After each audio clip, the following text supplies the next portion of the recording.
Hi friends, మనం అనుకున్న కలల్ని, మనం అనుకున్న ఊహల్ని, మనం కోరుకున్న వస్తువుని కానీ, వ్యక్తిని కానీ, పరిస్థితిని కానీ వాస్తవ రూపం చెందించుకోవడానికి ఒక అద్భుతమైనటువంటి స్టెప్, ఒక అద్భుతమైన టెక్నిక్ ఉంది.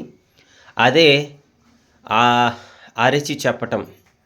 ఒక ఒంటరి ఒక మనుషులు లేని ప్రదేశానికి వెళ్ళిపోయి మీకు కావలసిన దాన్ని గట్టిగా బిగ్గరగా అరిచి చెప్పండి. ఆ అరచి చెప్పటం వలన మీరు ఏదైతే అనుకుంటున్నారో ఆ కోరిక, ఆ వాంఛకి అనుగుణంగా మీరు తయారయ్యి దాన్ని అట్రాక్ట్ చేసేటటువంటి వైబ్రేషన్స్ మీలో క్రియేట్ అవుతాయి. సో మై డియర్ ఫ్రెండ్స్, ఒక నిర్మానుష్యమైన ప్రదేశానికి వెళ్ళి గట్టిగా మీకు కావాల్సిన దాన్ని స్పష్టంగా అడగడం అన్నది ఒక అద్భుతమైన technique. Thank you very much.